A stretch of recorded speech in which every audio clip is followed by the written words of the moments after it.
সম্মানিত ভিউয়ার্স, একটি নতুন তথ্য এসেছে। সেই তথ্যটি দিয়েছে ইরানের মেহের নিউজ। এই তথ্যটি পুরোপুরি সম্পূর্ণ তথ্য আসেনি, এখনও সম্পূর্ণ আসেনি। এই জন্য বলছি যে ইরানের হাতে এমন একটি অস্ত্র এসেছে, অর্থাৎ ইরান এমন একটি অস্ত্র তৈরি করেছে যে অস্ত্রটি দিয়ে তারা যে কোনো সময় ইসরায়েলকে, যে আমি মেহের নিউজের ভাষায় বলছি, ইসরায়েলকে নিশ্চিহ্ন করতে পারে। ঠিক এইভাবেই নিউজটা এসেছে। কিন্তু এখন প্রশ্ন হলো অস্ত্রটা কি, সেই সম্পর্কে বিশদ কোনো তথ্য দেয়নি এই পত্রিকায়। ইরানিদের একটি বিষয় আছে, তারা অবস্থার পরিপ্রেক্ষিতে কিছু কিছু তথ্য শেয়ার করে বা প্রকাশ করে, কিন্তু সম্পূর্ণ তথ্য তারা কখনো শেয়ার করে না বা প্রকাশ করে না। ইরানের আস্ফালন কম, ইরানের অ্যাকশান বেশি। এটা আমরা গত এই প্রায় 5 মাসের যুদ্ধে আমরা টের পেয়েছি। সুতরাং এই মেহের নিউজ যেই তথ্যটি দিয়েছে সেটার জন্য অপেক্ষা করতে হবে। হয়তোবা খুব তাড়াতাড়ি আমরা এই বিরল শক্তিশালী অস্ত্রের সন্ধান পাব, যাতে ইরান হতো সামনের যুদ্ধে আরও বেশি সক্ষমতা বা ক্ষমতা দেখাতে পারবে। আরেকটি হলো, ইরান তার প্রতিরক্ষা নীতিতে পরিবর্তন এনেছে। এতদিন তারা শুধু এটা এমনিতেই বলেছে, কিন্তু নীতিতে পরিবর্তন আনার সিদ্ধান্ত নিয়েছে। সেটি হলো এই, ইরানের যে মরহুম যে শহীদ ধর্মীয় নেতা আয়াতুল্লাহ আলী খামেনে, তিনি কিন্তু অ্যাটম বোমা বা পারমাণবিক বোমা প্রস্তুতির পক্ষে ছিলেন না। তিনি পৃথিবী ধ্বংসকে মেনে নিতে পারেননি। ওনার নিজের ধর্মীয় বা তার নিজের যে মানসিক মূল্যবোধে উনি একটি জায়গায় স্ট্রিক্ট ছিলেন যে ইরান কখনো অ্যাটম বোমা তৈরি করবেন না। কিন্তু বর্তমানে যে বৈশ্বিক অবস্থা এবং ইরানের বিরুদ্ধে আমেরিকা এবং ইসরায়েলের যে মারমুখী অবস্থা, তাতে ইরান কিন্তু তার অস্তিত্বকে বজায় রাখার জন্য, তার জাতীয় নিরাপত্তাকে বজায় রাখার জন্য, তার অর্থনীতিকে রক্ষা করার জন্য, সর্বোপরি ইরানকে রক্ষা করার জন্য সেই নীতি থেকে ইরান কিন্তু সরে আসছে।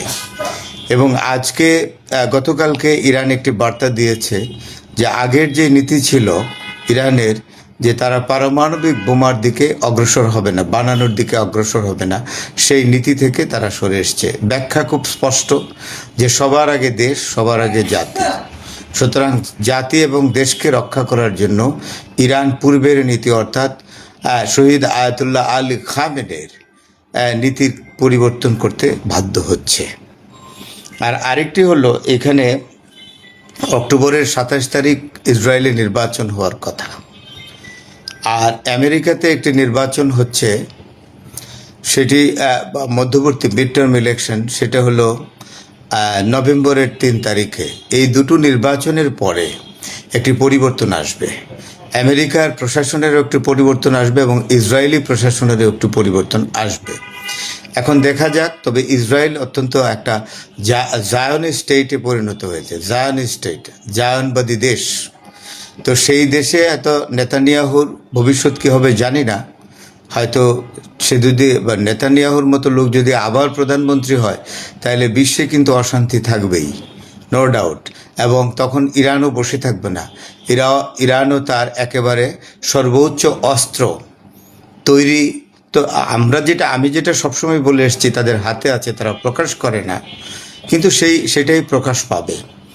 সুতরাং একটি জাতি তো, একটি দেশ, ক্ষুদ্র একটি দেশ, অন্যায়ভাবে দেশ তৈরি হয়েছে, অন্যায্যভাবে অন্যের ভূমিতে তৈরি হওয়ার দেশ সারা আরব বিশ্বকে অতিষ্ঠ করে রাখছে। এবং বর্তমানে ইসরায়েল সারা পৃথিবীর অশান্তির মূল কারণ। সুতরাং এই নেতানিয়াহু যদি আগামী নির্বাচনে তার যদি পরিবর্তন হয়, ক্ষমতায় না থাকতে পারে, ভিন্ন সরকার আসে, তাহলে দেখতে হবে যে পরিবর্তনটা কী ধরনের হবে। কারণ ইসরায়েল যেহেতু এখন জায়নবাদী রাষ্ট্রে পরিণত হয়েছে, তো সুতরাং আমরা বড় কিছু আশা করি না, আবার নিরাশও নই। কারণ ইরান ইতিমধ্যে একটি শক্তিশালী অবস্থানে পৌঁছছে, যেটি হলো পরাশক্তির মতো একটি শক্তিশালী মর্যাদায় ইরান কিন্তু পৌঁছেছে। এই প্রায় 5 মাসের যুদ্ধে এটা একটা প্রমাণিত সত্যি। ধন্যবাদ ভিউয়ার্স, ভালো থাকবেন। সুপ্রিয় দর্শক, আসসালামু আলাইকুম। আপনাদের সবাইকে স্বাগত জানাচ্ছি এখনকার আলোচনায়। আপনাদের সঙ্গে আছি আমি সিরাজুল ইসলাম। দর্শক, আমেরিকা বিশ্বের সবচেয়ে শক্তিধর দেশ হিসেবে নিজেদের দাবি করলেও এই মুহূর্তে তারা ভয়ঙ্কর দুটো সংকটের মুখে। একটা সংকট হচ্ছে ওয়াশিংটনের স্পোকেইন কাউন্টিতে ভয়াবহ দাবানল, 700 বাড়ি অন্তত ধ্বংস হয়েছে আগুনে পুড়ে। হাজার হাজার একর জমি পুড়ে গেছে, 65,000 মানুষকে অন্তত সরিয়ে নেওয়া হয়েছে। আগুন নিয়ন্ত্রণের কোনো খবর নেই। 3 দশকের ইতিহাসে আমেরিকা এবার সবচেয়ে বড় দাবানলে 300 মানুষ নিখোঁজ। এর চেয়ে বড় সংকট যেটা এখন ইরানকে নিয়ে, আজকে রিপোর্ট বেরিয়েছে আমেরিকার হাতে দূরপাল্লার এবং নির্ভুল যে ক্ষেপণাস্ত্র, সেই ক্ষেপণাস্ত্র দুই ধরনের ক্ষেপণাস্ত্র তার মজুদ প্রায় শেষ। এর আগে বলা হয়েছিল অনেক কমে গেছে, এত পার্সেন্ট আছে, এত পার্সেন্ট খরচ হয়েছে। কিন্তু আজকে যে রিপোর্ট, রয়টার্সের রিপোর্ট এসছে, তাতে বলা হচ্ছে এই দুটো ক্ষেপণাস্ত্র দূরপাল্লার এবং খুব প্রিসিশন গাইডেড মিসাইল, একদম মানে নিখুঁতভাবে নির্ভুলভাবে হামলা চালাতে পারে। এই দুটো ক্ষেপণাস্ত্র মজুদ প্রায় শেষ। কতগুলো আছে তা বলেনি, কিন্তু মজুদ প্রায় শেষ। মানে আমেরিকার সামরিক বাহিনী মারাত্মক রকমের উদ্বেগে এই ক্ষেপণাস্ত্র শেষ হয়ে যাওয়ার কারণে। এখন ইরানের বিরুদ্ধে তাদের হামলা চালাতে হলে কি ব্যবহার করবে, কি উপায়? শুধু তাই না, সবচেয়ে বড় চিন্তা, এই যে যুদ্ধ চলছে ইরানের সাথে, এরপরে যদি কোনো কারণে রাশিয়া এবং চীনের সাথে বা যে কোনো একটা দেশের সাথে আমেরিকার যুদ্ধ লাগে, তাহলে তারা কি করবে? বড় আশঙ্কার ব্যাপার। এই ধরনের ক্ষেপণাস্ত্র অনেক দামি, অন্তত একটা ক্ষেপণাস্ত্র $10 লাখ। 2 দিনে, 4 দিনে, 1 মাসে একটা ক্ষেপণাস্ত্র বানানো সম্ভব হয় না, বহু সময় লাগে। তার চেয়ে বড় প্রশ্ন হচ্ছে আমেরিকা তাহলে কি পরিমাণে ইরানের উপরে হামলা চালিয়েছে এবং কি করতে চেয়েছিল ইরানকে? মানে তার ভান্ডারে জমা সমস্ত সব ক্ষেপণাস্ত্র প্রায় শেষ করে ফেলেছে। একই সাথে প্রশ্ন আসে, তাহলে ইরান কি দিয়ে মোকাবেলা করেছে এবং ইরান টিকে আছে, তাহলে ইরানের বা কি পরিমাণে শক্তি? সবে আশ্চর্যজনক বিষয়, আশ্চর্য রকমের প্রশ্ন আমাদের সামনে। এদিকে আরামকোর যে সিও আমিন নাসের, তিনি বলেছেন ইতিহাসের সবচেয়ে বড় তেল সংকট সৃষ্টি করেছে এই হরমুজ প্রণালী। হরমুজ প্রণালী বন্ধের পরে ইতিহাসের সবচেয়ে বড় তেল সংকট সৃষ্টি হয়েছে। এই তেল সংকটে কত তেল আন্তর্জাতিক বাজারে ঘাটতির মুখে পড়েছে জানাবো আজকের ভিডিওতে, সেই কথা। সঙ্গেই থাকুন। সাথে আরেকটু কথা জানিয়ে রাখি, হুতিরা কিন্তু আজকেও সৌদি আরবের নাজরান বিমান ঘাঁটিতে হামলা চালিয়েছে ড্রোন দিয়ে। এপাশে মার্কিন প্রশাসনের পক্ষ থেকে বারবার দাবি করা হলেও, এবং আমি সর্বশেষ আল জাজিরাতেও খবর দেখলাম, বা আরো কোনো মিডিয়াতে খবর দেখলাম, অনেকগুলো মিডিয়া ঘাটলাম, তো অনেক জায়গায় বলা হচ্ছে যে অল্প আজকালকের ভেতরেই হয়তো আমেরিকা এবং ইরানের মধ্যে একটা চুক্তির রূপরেখা প্রণয়ন করা হবে, এবং কাতার নাকি এটার খসড়া প্রচার করেছে। বাট ইরান বলছে আমরা তো কিছুই জানি না। আসলে হচ্ছেটা কি? অনেকগুলো বিষয় আছে, মূল বিষয় এখানে দুটো: আমেরিকার দাবানল, 2 নম্বর হচ্ছে আমেরিকার ক্ষেপণাস্ত্রের ভান্ডার ফুরিয়ে আসার কথা। সুপ্রিয় দর্শক, এই বিষয়গুলো নিয়ে মোটামুটি বিস্তারিত আলোচনা করার চেষ্টা করব। আশা করি আপনারা সঙ্গে থাকবেন শেষ পর্যন্ত। আর ভিডিও ভালো লাগলে লাইক, কমেন্ট, শেয়ার করবেন এবং চ্যানেলটি সাবস্ক্রাইব করে সাথেই থাকবেন। দর্শক, চলুন আমরা বিস্তারিত আলোচনা করি। প্রথমে আমেরিকার ক্ষেপণাস্ত্রের বিষয়টা আমি বলি একটু, কারণ এই ব্যাপারে মানুষের সবচেয়ে বেশি আগ্রহ। আমেরিকার খুব গুরুত্বপূর্ণ দুটো ক্ষেপণাস্ত্র হচ্ছে army tactical missile system, ATACMS। এই আর্মি ট্যাকটিক্যাল মিসাইল সিস্টেম, আরেকটা হচ্ছে প্রিসিশন স্ট্রাইক মিসাইল। এই দুটো ক্ষেপণাস্ত্র আমেরিকার হাত থেকে একদম প্রায় শেষ। অথচ এই দুটো ক্ষেপণাস্ত্রের প্রধান বৈশিষ্ট্য হচ্ছে এরা অন্তত 1000 কিলোমিটার দূর থেকে হামলা চালাতে পারে এবং অত্যন্ত নিখুঁতভাবে হামলা চালানোর ক্ষমতা রাখে, অত্যন্ত নিখুঁতভাবে। আপনারা বুঝতেই পারেন আমেরিকা সারা বিশ্বের প্রযুক্তিতে একসময় অবশ্যই শ্রেষ্ঠ ছিল। এখন চীন নাকি আমেরিকা এই সমস্ত নিয়ে বিতর্ক আছে, বাট আমেরিকা তো অবশ্যই একটা গুরুত্বপূর্ণ শক্তি, তাদের তো কোনো সন্দেহ নেই। ইরানের সাথে যুদ্ধ করতে এসে আটকা পড়েছে সেটা ভিন্ন কথা, কিন্তু তাদের প্রযুক্তি তো খুব নিখুঁত এবং ডেভেলপড। তো এই দুটো ক্ষেপণাস্ত্র তাদের ভান্ডারে দীর্ঘদিন ছিল এবং তারা যুদ্ধ করার ক্ষেত্রে দূর থেকে এই সমস্ত ক্ষেপণাস্ত্র দিয়ে হামলা চালিয়ে শত্রুপক্ষকে ঘায়েল করেছে। এই ক্ষেপণাস্ত্র এখন আমেরিকার ভান্ডারে ব্যাপকভাবে কমে গেছে। তাহলে তাদের উপায় কি? এই নিয়ে মার্কিন সামরিক বাহিনীতে উদ্বেগের কোনো শেষ নেই। সবচেয়ে বড় মুশকিল হচ্ছে কি, একটা ক্ষেপণাস্ত্রের দাম অন্তত পক্ষে $10 লাখ। এই ক্ষেপণাস্ত্র যে হুট করে 2-4 দিনে, 10 দিনে, 1 মাসে বানানো যাবে ব্যাপারটা তা কিন্তু না, অনেক সময় লাগে। এবং চাইলেই যে 2-5-10টা বের করে এনে আপাতত ইরানের বিরুদ্ধে যুদ্ধ শুরু করলো এমনটা হবে না।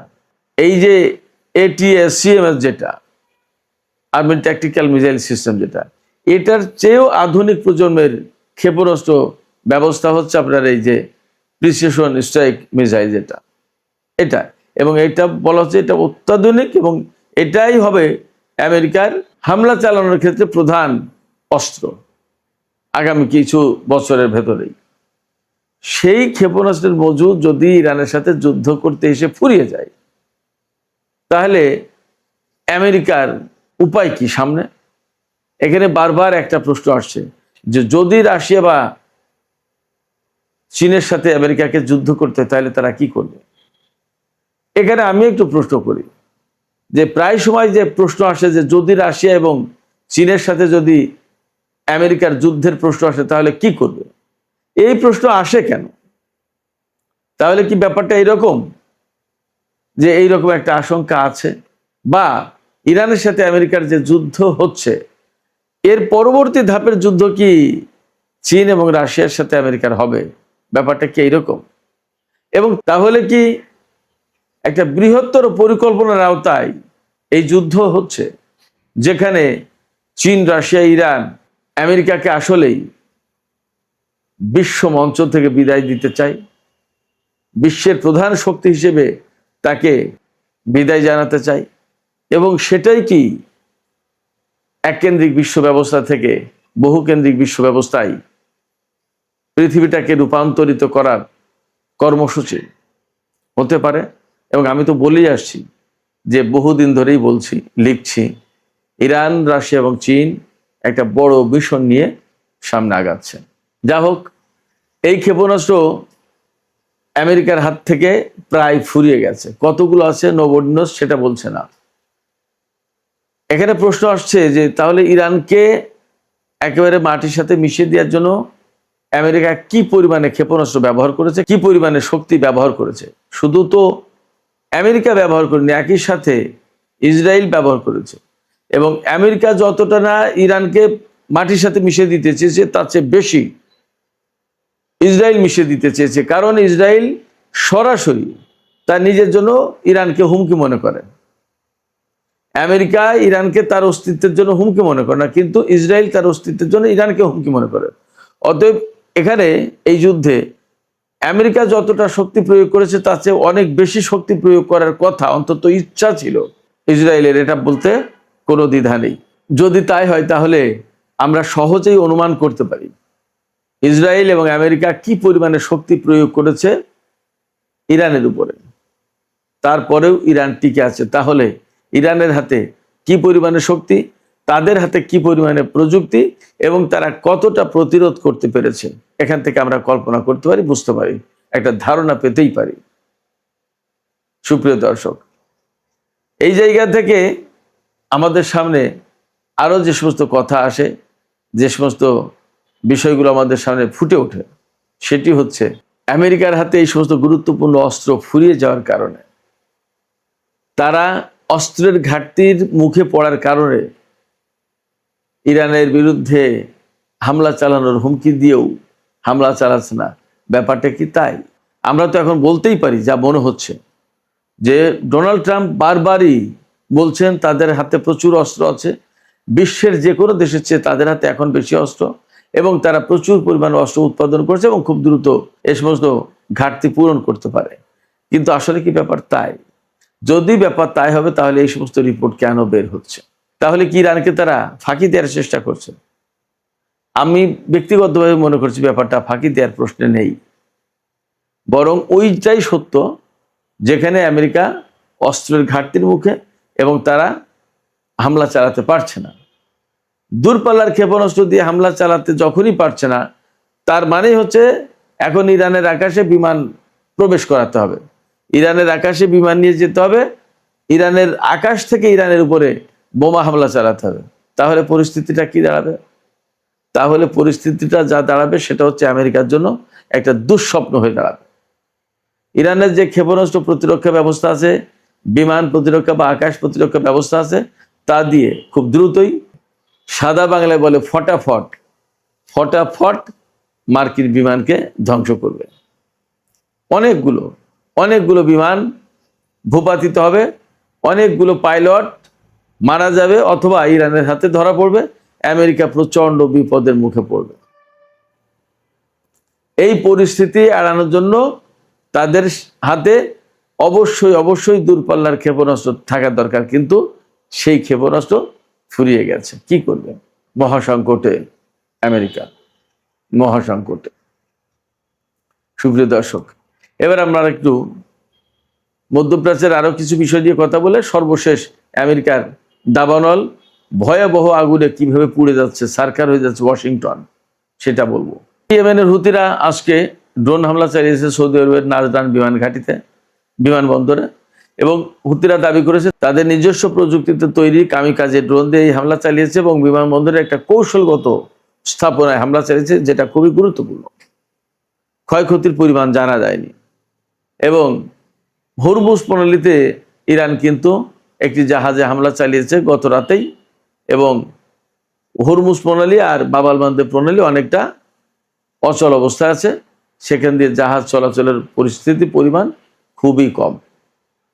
ইরানের দেখানো রুটের বাইরে গেলেই সেই জাহাজে হামলা করছে, তার সে যতই আমেরিকা নিরাপত্তা দেওয়ার কথা বলুক, ইরান মানছে না। এবং ইরান পরিষ্কার করে বলেছে হরমুজ নিয়ন্ত্রণ ওমান এবং ইরান করবে, এবং ইরানের কথা ছাড়া কোনো রুট চালু হবে না, পরিষ্কার।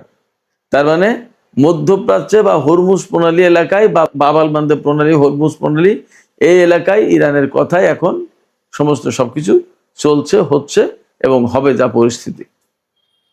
এদিকে আরামকো, সৌদি আরবের যে প্রধান তেল কোম্পানি আরামকো, এই আরামকোর সিও, প্রধান নির্বাহী কর্মকর্তা আমিন নাসের, তিনি বলেছেন যে হরমুজ প্রণালীতে যে অচল অবস্থা তৈরি হয়েছে, ইরান এই হরমুজ প্রণালী আটকে দেওয়ার পর যে সংকট তৈরি হয়েছে, এটা বিশ্বের ইতিহাসে সবচেয়ে দীর্ঘ এবং বড় সংকট তেলের ব্যাপারে। এত বড় তেল সংকট আর কখনো পৃথিবীতে ছিল না। এই সংকটে তিনি বলছেন যে 260 কোটি ব্যারেল তেল আন্তর্জাতিক বাজারে এই সময়ে কম গেছে, অর্থাৎ ঘাটতি পড়েছে। যে সমস্ত চালান যাওয়ার কথা ছিল তাতে 260 কোটি ব্যারেল তেল আন্তর্জাতিক বাজারে যেতে পারেনি। তাহলে আন্তর্জাতিক বাজার তেলের অবস্থা কি অবস্থা আপনারা চিন্তা করুন। তার মানে আরো যদি 1-2 মাস এই হরমুজ প্রণালী এবং বাবাল মান্দeb প্রণালী আটক থাকে এইভাবে, তাহলে বিশ্ববাজারে তেলের পরিস্থিতি কি হবে আপনারা কল্পনা করুন। তবে ইরানের পক্ষ থেকে নতুন করে একটা ঘোষণা দেওয়া হয়েছে। ইরানের সর্বোচ্চ নেতার সামরিক উপদেষ্টা এবং আইআরজিসির সাবেক কমান্ডার মেজর জেনারেল মোহসেন রেজাই, তিনি বলেছেন আমেরিকা যদি ইরানের বিভিন্ন বন্দরের উপর আরো কিছুদিন এইভাবে তাদের অবরোধ বহাল রাখে, তাহলে মার্কিন নৌবাহিনীর সাথে যুদ্ধ অনিবার্য হয়ে যাবে এবং ভয়ঙ্কর সংঘর্ষ সৃষ্টি হবে। অর্থাৎ আমেরিকা মার্কিন বাহিনীর উপর হামলা চালাবে যদি তারা এখান থেকে অবরোধ সরিয়ে না নেয়। ইরানের এই কথাই যে আমেরিকা তাদের অবরোধ তুলে নেবে, ব্যাপারটা এমন না। আর ইরান যদি তাদের ঘোষণা বাস্তবায়ন করে, তাহলে আমরা খুব শর্ট টাইমে সম্ভবত সমুদ্রে একটা বড় ধরনের সংঘাত দেখতে যাচ্ছি। যাই হোক সুপ্রিয় দর্শক, আমেরিকার ওয়াশিংটন স্টেট যেটা, সেই স্টেটের স্পোকেইন কাউন্টি একটা বিরাট এরিয়া, সেই এরিয়ায় ভয়াবহ দাবানল শুরু হয়েছে এবং আগুনে অন্তত 700 বাড়ি পুড়ে যায়নি, ধ্বংস হয়ে গেছে। কালকের রিপোর্টে বলা হয়েছিল যে মনে হচ্ছে যেন ক্ষেপণাস্ত্র মেরে বাড়িগুলো সব ধ্বংস করে দিয়েছে, শত শত ক্ষেপণাস্ত্র মারা হয়েছে মনে হচ্ছে। 700 বাড়ি ধ্বংস হয়েছে, একটার সাথে একটা বাড়ি যে লাগোয়া তা তো না, ফাঁকা ফাঁকা। চিন্তা করেন তাহলে কি ভয়ঙ্কর দাবানল। এবং এই দাবানলে প্রায় 300 মানুষ নিখোঁজ হয়েছে, হয়তো কিছু কম বেশি হতে পারে। তবে মার্কিন কর্তৃপক্ষ বলছে যে এই ক্ষয়ক্ষতি যে কি পরিমাণে হয়েছে এটা এখনই বলা যাচ্ছে না, আগুন নিভিয়ে একদম পুরোটা অ্যাসেস করার পরে, মানে হিসাব নিকাশ একটা মূল্যায়ন করার পরে বলা যাবে। কিন্তু বাস্তব কথা হচ্ছে কি, যে আগুন নিভানোর কিন্তু এখনো কোনো আকার আলামত কিছুই পাওয়া যাচ্ছে না। প্রচন্ড রকমের দাবদাহ, প্রচন্ড রকমের খরা, বাতাসের তীব্রতা অনেক, বাতাসের জলীয় বাষ্প নেই বললেই চলে, মানে মারাত্মক একটা পরিস্থিতি। আগুন জ্বলার জন্য এ ধরনের উপাদান প্রয়োজন, তার সবকিছু আছে, নিভানোর কোনো ব্যবস্থা নেই। যে নিভানোর চেষ্টা করছে ফায়ার ফাইটার, আপনারা চিন্তা করুন, এই স্পোকেন কাউন্টিতে 1000 ফায়ার ফাইটার দেওয়া হয়েছে, এই দমকল অগ্নি নির্বাপক বাহিনীর লোকজন 1000 মোতায়েন করা হয়েছে, পারছে না। এবং আরো দুঃসংবাদ হচ্ছে যে এই সপ্তাহের শেষের দিকে পরিস্থিতি আরো খারাপ হবে, বাতাসের তীব্রতা বাড়বে, তাপমাত্রা বাড়বে, এবং এভাবে যদি অগ্নিকাণ্ড চলতে থাকে তাহলে মানে এই কাউন্টি প্রায় শেষ হয়ে যাবে। এই মৌসুমে, যে এই চলতি গ্রীষ্মকালে আমেরিকায় অন্তত 15টা দাবানলের ঘটনা ঘটেছে, এবং এই 15টা দাবানলে বিভিন্ন অঞ্চলে, বিভিন্ন স্টেটে, আমেরিকার উত্তর এবং পশ্চিম অঞ্চলে মূলত এই দাবানলগুলো সৃষ্টি হচ্ছে বেশি। তাতে 4.5 লাখ একরের বেশি জায়গা পুড়ে গেছে, বনভূমি, ঘর বাড়ি পুড়ে গেছে। ভয়ঙ্কর একটা পরিস্থিতি। কিভাবে এই আগুনের সূত্রপাত হলো সে ব্যাপারে আল জাজিরার একটি অনুসন্ধানী প্রতিবেদনে বলা হয়েছে, 37 বছর বয়সী এক ব্যক্তিকে আগুন লাগানোর সন্দেহে সোমবার আটক করা হয়েছে। এখন তিনি আগুন লাগিয়েছেন এবং এত রাজ্য জুড়ে ছড়িয়ে পড়লো কিভাবে, সেটা একটা ব্যাপার। তবে এটা ঠিক যে আমেরিকা, ইউরোপের বিভিন্ন এরিয়াতে যখন গ্রীষ্মকাল হয়, তাপমাত্রা এত মারাত্মক পর্যায়ে পৌঁছায় এবং বাতাসের জলীয় বাষ্পের পরিমাণ একদম 0 পর্যায়ে চলে আসে, প্রায় ভয়ঙ্কর একটা পরিস্থিতি। তখন প্রচুর দাবানল হয়। এবার ইউরোপে যথেষ্ট অনেকগুলো দাবানল আছে, ফ্রান্স, ইটালি, আপনার স্পেন, এই সমস্ত জায়গায়। তাতে আমেরিকায় যে সংকট তৈরি হয়েছে এই দাবানলকে ঘিরে, এবার এটা নজিরবিহীন বলা যায়। 30 বছরের ভেতরে এবারই সবচেয়ে বেশি ওয়াশিংটন স্টেটে বড় দাবানল সৃষ্টি হলো। তো এই যে আমেরিকায় প্রচণ্ড দাবানল, এতে সবচেয়ে ক্ষতিগ্রস্ত হচ্ছে সাধারণ মানুষ। এই ক্ষতি হয়তো আমেরিকার জাতীয় অর্থনীতিতেও একটা বড় বিষয় হয়ে দাঁড়াতে পারে, কারণ যখন ইরানের বিরুদ্ধে আমেরিকা যুদ্ধ করতে গিয়ে বড় রকমের অর্থনৈতিক চাপের মুখে পড়েছে, সামরিক এবং রাজনৈতিক চাপ তো আছেই, সেই জায়গায় অভ্যন্তরীণভাবে এত এত দাবানল এবং এত এত ক্ষয়ক্ষতি নিশ্চয়ই আমেরিকার উপর আলাদা রকমের চাপ সৃষ্টি করবে। সুপ্রিয় দর্শক, এখনকার আলোচনা এখানে শেষ করতে চাইছি। আলোচনা শেষের আগে আপনাদের কাছে জানতে চাই, আপনাদের মতামত জানতে চাই, বুঝতে চাই, এই যে খুবই গুরুত্বপূর্ণ দূরপাল্লার এবং নির্ভুলভাবে হামলা করতে সক্ষম আমেরিকার ক্ষেপণাস্ত্র প্রায় শেষ উদ্বেগে মার্কিন বাহিনী বলা হচ্ছে, আপনাদের কাছে কি মনে হয়, এটা কি প্রকৃতপক্ষেই ঘটেছে নাকি একটা কৌশলের অংশ হিসেবে বলছে? হয়তো এই সমস্ত নানা রকমের কৌশল, ভুলভাল তথ্য দিয়ে আমেরিকা ঠিকই ইরানের উপর হামলা চালিয়ে বলবে। আপনাদের কি মনে হয়? আপনাদের মতামত জানিয়ে কমেন্টে লিখতে পারেন।